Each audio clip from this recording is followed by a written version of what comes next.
Alors nous sommes le mardi 10 septembre 2019, nous sommes à Toulon, j'ai quelqu'un au téléphone, j'ai lui demandé de se présenter, bonjour. Oui, bonjour, Christian Delot, président du Cercle des auteurs bandolais. Et vous nous appelez de ? Je vous appelle de Bandol. Je vous remercie de nous consacrer quelques minutes ce matin sur une manifestation qu'on annonce d'ailleurs pour la 3e fois, qu'on était venu sur la première édition, c'était en 2017. Effectivement, en 2017, vous étiez venu à la première édition. Là, aujourd'hui, comme vous l'avez dit, nous faisons la 3e édition du Bandol Polar Connection. Le titre est en rapport avec la French Connection, film célèbre. Ce salon du roman policier a commencé en fait le samedi 7 septembre par le vernissage de l'exposition de peinture de Jacques Vicens qui s'appelle Romance Gangster. Cette exposition de tableaux est tout à fait dans le style du roman policier. Les tableaux représentent des affiches des films policiers, évidemment, des années 50. Le vernissage a eu lieu le samedi 7 septembre et se poursuivra jusqu'au samedi 14 septembre à la médiathèque de Bandol. En plus de cette exposition de peinture, nous aurons aujourd'hui de 15h à 17-18h une conférence d'un policier en retraite, Patrick Nieto, qui a participé à la lutte contre le crime et qui nous dévoilera dans sa conférence les techniques méconnues de la police. C'est à la médiathèque, cet après-midi, de 15h à 17h. Patrick Nieto est un auteur de romans, un policier en retraite, et en plus, il est connu dans le milieu. Le samedi 14, sur le salon du Polar à Bandol, sur le quai du port, face à l'office de tourisme, France 2 viendra l'interviewer dans le cadre de compléments d'enquête. Ensuite, nous avons le jeudi 12 septembre, l'atelier de criminalistique qui sera animé par des personnels de la police scientifique de Marseille. Cet atelier de criminalistique nous montrera comment rechercher des traces d'ADN, identifier des empreintes digitales, identifier la poudre en cas de tir avec un pistolet ou autre. Toutes les techniques de la police scientifique, ça se passera à la médiathèque de Bandol, jeudi 12 septembre de 15h à 18h. Ensuite, nous arrivons au point d'orgue de la manifestation, enfin du salon, qui est la séance de dédicace avec les 30 auteurs sur le port de Bandol, en face de l'office du tourisme, les samedis 14 et dimanche 15, de 10h à 18h. Nous aurons aussi le samedi 14, à la salle Pagnol, une projection de court-métrage policier. Ça commencera à 19h à la salle Pagnol. À 20h, nous aurons la remise des prix du concours de nouvelles, parce qu'il faut savoir que chaque année, nous organisons un concours de nouvelles. Il y a 2 catégories, une catégorie adulte et une catégorie jeune. Nous remettrons les prix après la projection des courts-métrages le samedi soir à la salle Pagnol. Ça se terminera par un apéritif en présence de la marraine du salon. Je pense avoir fait le tour de la présentation du salon.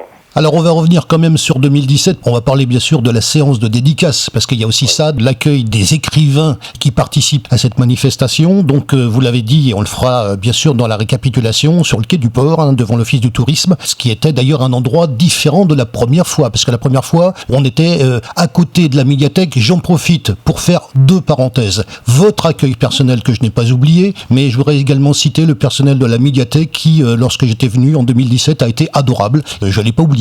Est-ce qu'il y a un parrain en fait cette année ? Cette année, c'est une marraine, Bénédicte Rousset, une jeune écrivaine vauclusienne qui vient de publier son 3e roman, Romilda, qui est une véritable perle que je conseille à tout le monde. Et en matière d'écrivains, il y en a combien ?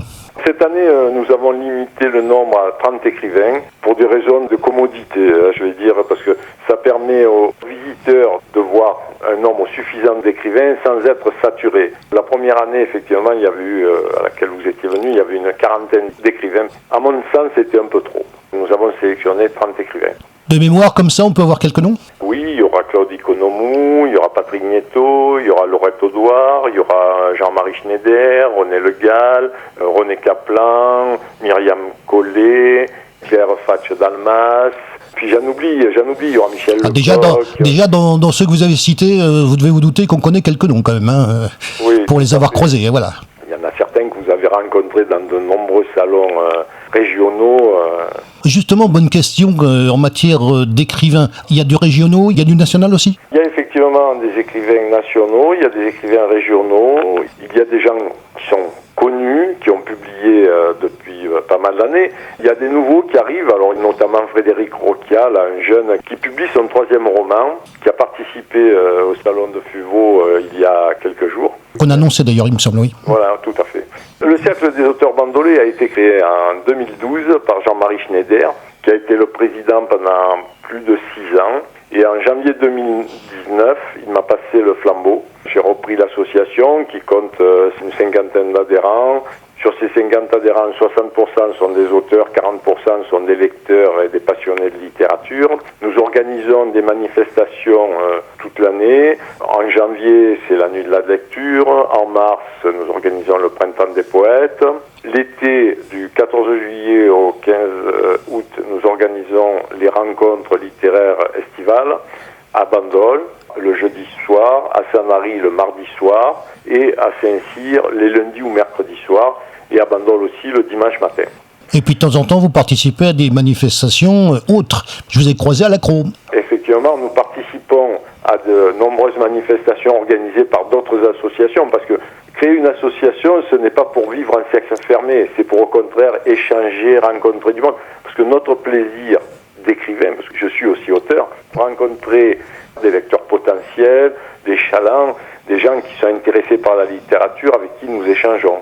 L'année prochaine, en avril 2020, nous organisons aussi des manifestations qui ne sont pas pérennes, qui sont ponctuelles. Donc le 18 avril 2020, nous organiserons le symposium Aldous Huxley à Bandol. Aldous Huxley qui a écrit entre autres Le meilleur des mondes, qui a vécu à Bandol, qui a participé à l'inauguration du casino de Bandol en 1931, qui par la suite a acheté une villa à Sanary, à la Gorguette, sur la baie de Bandol. Je crois que j'ai tout dit sur notre association. Quand on prend la présidence d'une association, comment ça se passe? Et puis, question subsidiaire en ce qui concerne la préparation d'une manifestation comme celle-là, ça s'étale au bout de combien de temps? Prendre la direction d'une telle association, je vous assure, c'est la galère. Oui, j'ai vu. Hein. C'est très difficile à gérer. Je me demande comment Jean-Marie Schneider a fait pour tenir 6 ans. Sincèrement, je ne pense pas y arriver. Si je tiens 3 ans, ce sera très bien.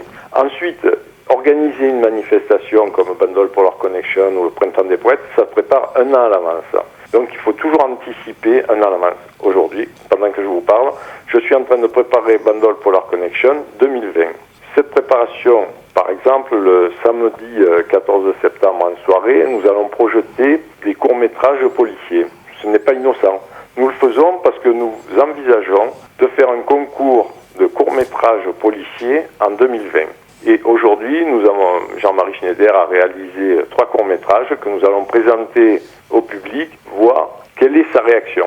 Si la réaction est bonne, l'an prochain, en plus du concours de nouvelles écrites, nous ferons un concours de courts-métrages policiers. Alors, c'est le moment de la récapitulation. C'est donc Bandol Polar Connection, que j'ai annoncé d'ailleurs dans le programme hebdomadaire, avec 2 dates principales. La première, c'est la date de l'affiche, donc du 7 au 15 septembre 2019, avec tous les détails que vous avez donnés. Et puis, bien sûr, il y a 2 dates clés. Cette fois-ci, ce sont les auteurs. Et ça se passe du 14 et 15 septembre, j'imagine samedi et dimanche, c'est ça? Oui, effectivement, samedi et dimanche.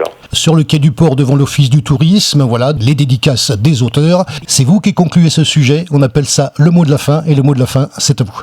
Le mot de la fin, ce sera venez nombreux à Bandol le samedi 14 et dimanche 15 septembre de 10h à 18h, rencontrer les auteurs et aussi l'atelier de criminalistique qui se trouvera à cet emplacement le samedi après-midi. Avant de terminer, je tiens à remercier le personnel de la municipalité qui va installer les toiles de tente, les tables, les chaises, tout le matériel nécessaire. Je tiens aussi à remercier le personnel de la médiathèque qui, depuis le 7 septembre, travaille, et bien avant aussi, puisqu'on a travaillé ensemble, travaille à la préparation et à l'exécution, à la réalisation de Bandol Polar Connection. Il n'y a pas qu'un groupe, il n'y a pas que le cercle des auteurs bandolais, nous sommes toute une équipe avec la municipalité et l'équipe de la médiathèque que je remercie encore une fois.